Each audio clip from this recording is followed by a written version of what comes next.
4, 3, sei lá. Mas vai ter que pagar Ninguém dinheiro pra esses ficava. caras agora? Não, aí é um absurdo, né? Aí tem que... Aí realmente a gente que tem que voar, em vez dos criminosos voar pro Brasil, a gente tem que voar para fora. Eu não né? duvido nada do Lula entrar com processão ali. Mas enfim, 2018, estava naquele cenário. Eu tinha conhecido uns juízes italianos da Mãos Limpas. Operação Mãos Limpas foi uma grande operação anticorrupção lá na Itália, no começo da década de 90, ficou famosa. Sim.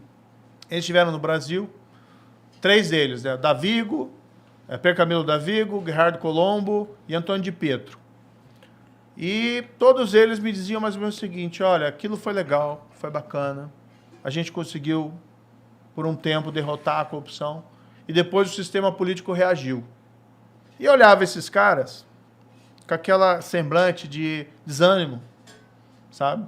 Às vezes ele até se culpando, por será que tivesse feito uma coisa diferente, talvez tivesse mudado a história, né? Mas no fundo eles não, eles não são culpados. Culpados são aqueles que reagiram e que restabeleceram o sistema da corrupção. E eu olhava aquela situação e pensava assim, puxa, eu não quero ser esses caras daqui a 10 anos. De olhar para trás e ver, pô, Lava Jato foi ótimo, mas a corrupção voltou e o sistema de impunidade também voltou. Mas ela deixou de existir? Tipo, durante esses 4 anos? Ah, diminuiu bastante. É que a gente não tem como saber realmente, né? A Lava Jato, eu não sei se você tá por dentro, até porque tá fora disso daí há um tempo, mas ela ainda atua? Não, agora ela foi eliminada foi extinta pelo atual chefe do Ministério Público, Procurador-Geral da República, o Aras. Né? Foi extinta, Que não mas... gosta muito de tu, né? Essa história é bem interessante, cara. Muitos atribuem ao Bolsonaro uma quebra da Lava Jato, como se ele tivesse... Porque ele que pôs o Aras ali, né? Veja só, assim, né? Aí o presidente eleito, que hoje a gente vê o Bolsonaro, mas eleito lá em 2018, tem uma chance de dar certo. Eu pensei, pô, vou tentar evitar que tenha aquela reação. E foi esse meu objetivo. E aceitei. Eu não queria olhar para trás e me arrepender de não ter acolhido essa chance, entendeu? Às vezes você se arrepende mais do que você não faz do que aquilo que você faz. E fui, mas sempre permaneci fiel àquilo que eu acreditava. Agora, de fato, o que a gente foi vendo e essa é a minha interpretação aqui dos fatos dos últimos anos. O pessoal não quer que se combata a corrupção. É aquele fio que nunca acaba. O presidente tem lá investigação, família dele rachadinha. Né? Ele tem medo também que a investigação chegue nele. E daí ele chegou a partir de determinado momento do mandato dele e começou, olha, tem que enfraquecer o combate à corrupção. Como que ele comunicava isso? Porque, não, obviamente, que ele não falava. Se ele falasse isso para mim... Não, mas ele não falava, obviamente. De que forma ele comunicava isso? Como o governo comunicava que era essa direção? Como você percebia que era essa direção que ele estava indo? O primeiro elemento que revelou isso foi quando teve aquela questão do COAF, né? O COAF é um órgão de inteligência de lavagem de dinheiro no Brasil e estava no Ministério da Justiça, no meu braço, alçada, vamos dizer assim, né? na minha alçada. A gente tinha melhorado o COAF, tinha aumentado o número de pessoas do COAF, isso é demonstrado numericamente, inclusive. E teve um movimento para tirar o COAF do Ministério da Justiça e colocar lá no Ministério da Economia. Ou seja, o COAF não podia ficar comigo. O que não faz nenhum sentido ficar na economia. Você vai dar para a polícia para os caras que tomam conta do dinheiro? Não fazia nenhum sentido tirar de mim, porque o pessoal tinha medo. Porque sabia comigo ali não tinha esquema, não tinha negócio. Então, assim, eu nunca dirigi investigação com o ministro da Justiça. O ministro da Justiça não é o super tira, mas ele dá estrutura e tem que dar independência para o pessoal fazer o trabalho deles. Isso eu fazia. Então, o primeiro sinal foi esse. O governo trabalhou para que o COAF fosse de volta, fosse lá para o Ministério da Economia. Tá? Depois teve uma decisão do Supremo que beneficiou lá o filho do presidente, parou uma investigação, foi uma liminar de um dos ministros. O governo também não queria que a gente...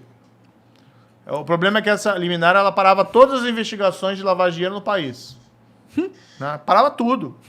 E o presidente não queria que a gente mexesse nisso. O presidente me falou assim, Moro, se você não vai ajudar, não atrapalha.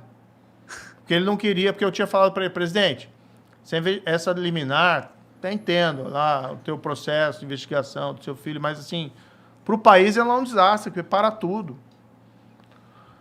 E aí ele não queria que eu fosse lá trabalhar contra a liminar no Supremo. Claro que eu não sou advogado de ninguém para lá interferir no processo do filho do presidente. Mas quando você tem uma decisão judicial que afeta todo o sistema, aí o ministro da Justiça tem que atuar.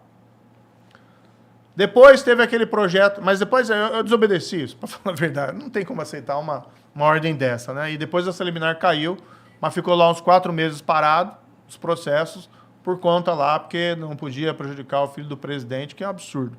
O filho do presidente tem que responder o processo, e se ele for inocente, que seja inocente. Mas é aquela linha que nunca acaba. O filho do presidente não está desconectado desse. Você acha que ele fez sozinho todos os esquemas dele? Não fez, né? Mas aí qual que é a minha interpretação, então, Monarca? É o seguinte, se você começa a enfraquecer o combate à corrupção, porque você não quer que ele avance sobre determinadas pessoas, na prática, você vai enfraquecer ele para todo mundo.